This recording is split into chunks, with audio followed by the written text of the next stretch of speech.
Aloha, kids. Welcome back another Sunday. The Coug had to say hi because he's just that loving kind of guy. Plus, I didn't feed him again. Maybe he's over there looking at me. This is what the Coug looks like.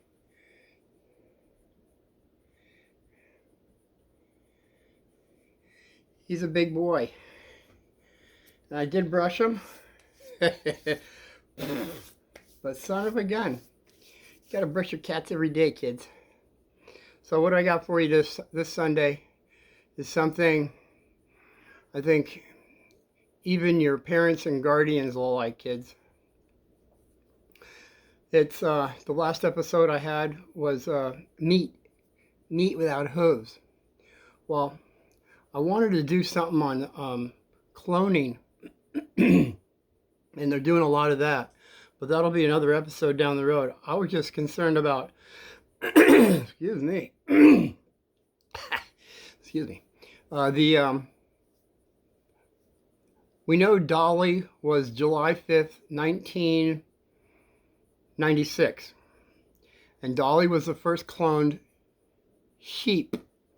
And she lasted 6 years, maybe 6.5. But let's say 6 years. I think that's what they're saying. She passed on after 6 years because she had a lung tumor and a crippling arthritis. Go figure. So that's why, and she had a couple other lambs too. But when you look up how old a lamb usually hangs out, well, they don't last very long if they're going to get harvested. But if you leave them alone and let them go outside and run around, and they can get up over 20 years old, or 20 years of experience. I believe the most experienced lamb was I don't remember the name, but she was 28 years old, and then 27 she had a lamb. I know that.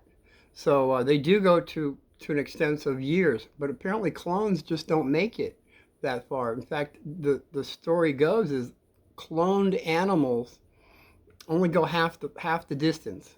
They don't go the whole distance because there's some makeup in them and all that. And by the way, the reason they're saying the reason she had that lung tumor and crippling arthritis, because she never was let outside.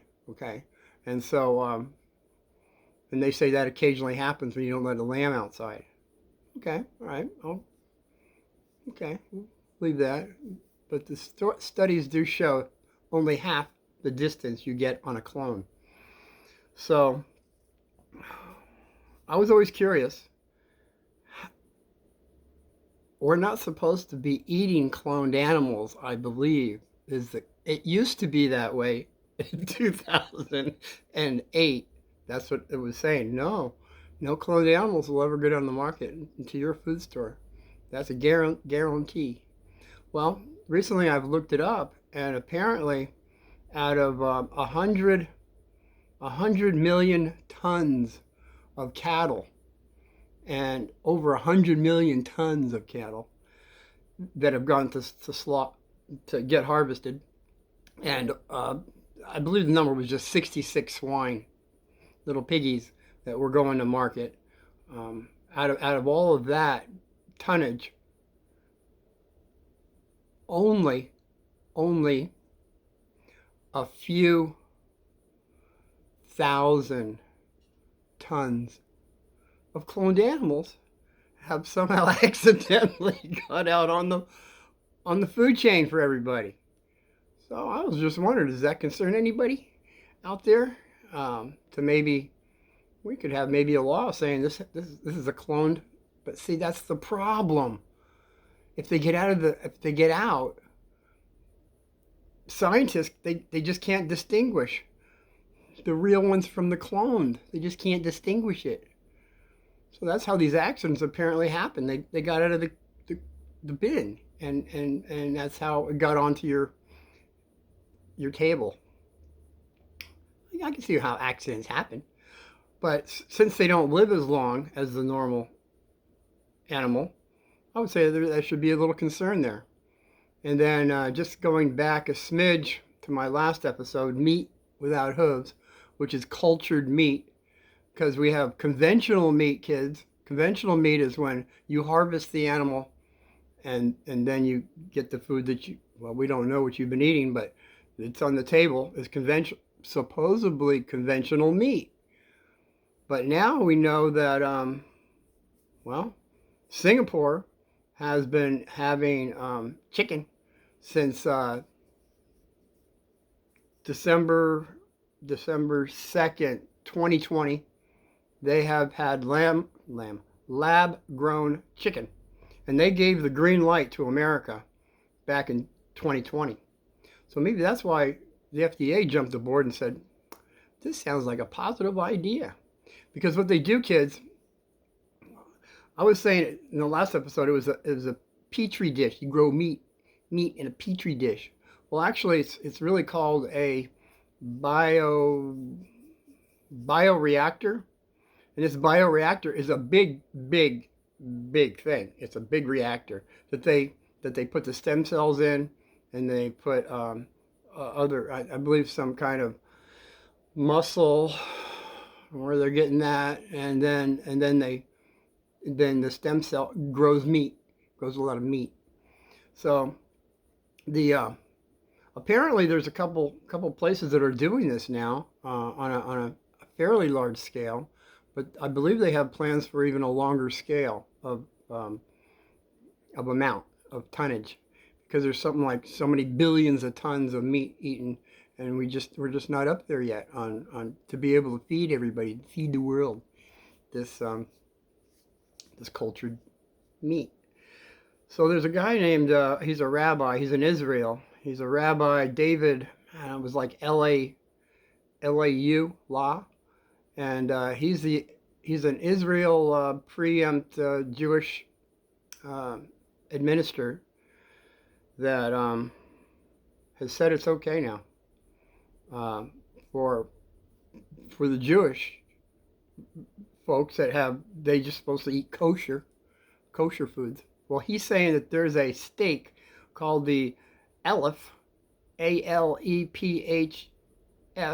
The Aleph steak is going to be just fine to have. You can eat that now. That's what this rabbi is saying. So right now, well, not happy. Israel is one of the highest making the meats. I believe it's 400,000 pounds a year. And I believe California right now is up to about 400,000 also pounds a year. Or I'm sorry, they're only at numbers. They're only at 50,000 pounds annually, and they're called the Upside Foods in California. It's over there in Emeryville, California, and they're going with 50,000 pounds. We didn't get to the tons yet. Everybody's really jacking this up to where they're going to be able to get 22 million tons of cultured meat for everybody to eat. Cultured meat to eat. And I believe it has a little bitter taste to it. Right now it does. But as they say, just a spoonful of sugar makes the medicine go down. So that's what we got right now, kids, is this stuff going on the market, if not already. The chicken is already here for us. The FDA gave the okay on that. And I told you in the past that they can do the poultry, the beef, the pork chops, the pig, swine, and every fish you can think of, as well as shrimp, in these reactors now, these bioreactors. So it's just a kind of a red flag for Uncle Martin that I feel that I'm concerned that I would be, well, not that I'm eating meat anymore. I mean, not after knowing this, I don't know how much I'm going to really be eating, but in the past, before I knew this, I would just bless my food, and that was fine with me. If I was at a house that was offering me this, I'd be okay with that. But now that I'm seeing the statistics on what I'm eating, nobody has a sign up saying cloned animals. They're not saying cultured meat at this time. So that would be my concern. The other thing I wanted to bring up real fast, because this is going to be a short one, was on the last episode where I said there was some guy, I said China or Japan, that this guy married his pillow. Right? No, it wasn't those. It was Korea. There's a fellow Korea. His name's some Lou. Gosh Almighty, it'll come to me. It'll come to me. My subconscious is working on this. But when you look into the guy that married his pillow, there's other people that have married things. There's a gal, Lily. She's engaged to a robot right now, and then there's another guy that he wasn't happy with the women that were around him apparently, so he built his own robot. The guy in China, and he built his own robot, and he's married his robot. And I don't see this as too far fetched when you start looking into the ANI thing with these robots coming out looking more and more human, and they seem like pretty happy machines. I don't know. I never really saw their negative side. I hope I wouldn't. And if I did, I would hope that I would have like a clicker, like a clicker that turns them off. That would be a nice idea because you can turn them on, but can you turn them off? I heard some stories that it was a little difficult a few times already. But I don't want to go there. It's just too negative. It is something to look into, though, the ANI and how far and fast we're doing this on the direction we're going. Because intellect by itself, in fact, they could have intellect and wisdom even. But if they don't have no heart, you know what happens there, kids. No heart. It's not a positive outcome. It never has been, even for mankind, when he hasn't used his heart with love. We saw what has happened in the centuries now. So we got the robot. We got the guy with the pillow. Lee Jin Yu. That's the guy from Korea that married his pillow. And then there's some guy that married a rice cooker. But 4 days later he divorced it. It was because it was too fat and round. And he couldn't handle the pressure. And someone was just making rice and not being able to do the vegetables. And he had to divorce it. So that was that story. And then the guy, he was from Australia. He was an Australian fella. And he married his dog. His dog's name was Honey. It's a sweet name, Honey. So you got that, and then you got some guy, another guy. Seems like all guys. Well, Lily's still up in the. She's just engaged. But these other guys were men that married. One guy married his doll, a blow-up doll, and he's a bodybuilder. I don't know how that's going. But kids, as I was saying before, this is a crazy world, and it just keeps getting crazier. And I want you to stay on your toes and to be alert on these things. I know the parents and guardians that might be listening with Uncle Martin, they've got you. I know you're on top of things, and because you've got your kids watching Uncle Martin. But you kids that are watching Uncle Martin, you are the forefront runners of this whole planet right now. You're the ones that have come in, and you're actually probably sitting in school right now, and the teacher's telling you something like, and you keep saying, well, why do you keep repeating yourself? You told me the first time and I already know it. Get on to the next lesson. You are the kids that are way beyond that they even realize you are. So I know you're the ones that are going to have the discernment and the understanding of what is going on around you right now. The craziness that these people with more experience are making you go through right now. And it might be very negative that they're making you go through this. But down the road, you're going to be able to see with your discernment that was rather negative. And it wasn't as positive as they said it was. And that you don't hold any grudges against them. You have to forgive them. But you're going to have to say right now, there's no way that was any way true. And that's what I'm saying. You just don't keep those blinders on. You believe everything. Wait until you get to put it into action, put it into application, so you can see how it works. If it's a real positive thing like they're saying, or is it really a very negative thing? So that's all I wanted to say. I had to throw just this little stuff out there because it's hitting the market right now, and that's what Uncle Martin's concerned about. That there's no law yet that really says that you have to have from the FDA, our FDA that's helping us.